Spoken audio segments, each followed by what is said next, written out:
सारथी भी आपको ही बनना है और पार्थ भी तुम्हें ही बनना है। स्वयं से ही प्रश्न करना है, स्वयं से ही उत्तर देना है। तत्पश्चात सभी मार्ग दिखाई देना प्रारंभ हो जाएगा। मित्रों, कल से नहीं, आज से ही सभी गलत क्रियाएं छोड़नी है, क्योंकि कल कभी नहीं आता है।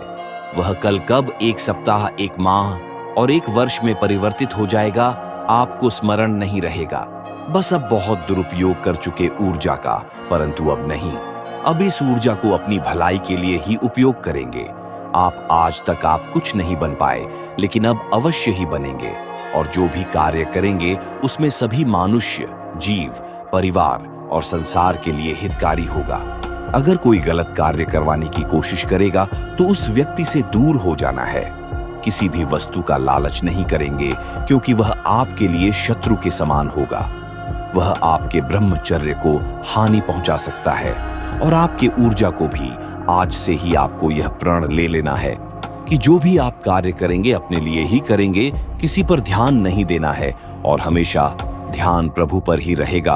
अपना कार्य संपन्न होते ही ध्यान प्रभु पर ही होना चाहिए, अन्य विषयों पर नहीं।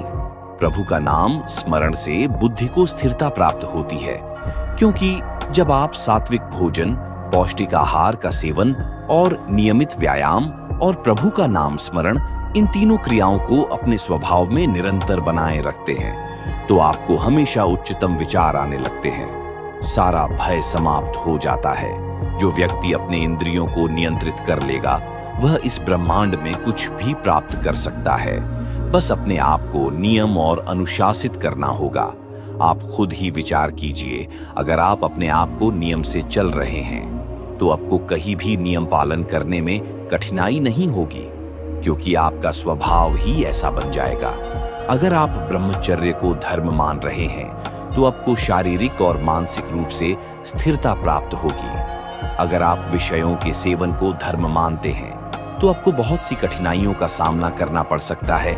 इसीलिए ब्रह्मचर्य के मार्ग पर अपने जीवन को सार्थक बनाएं और ब्रह्मचर्य को कल पर न टालें। आज से ही ब्रह्मचर्य पालन का प्रण लें। ब्रह्मचर्य ही वह महान शक्ति है जो कि एक साधारण व्यक्ति को शक्तिशाली, बलशाली व्यक्ति में परिवर्तित करने का सामर्थ्य रखता है।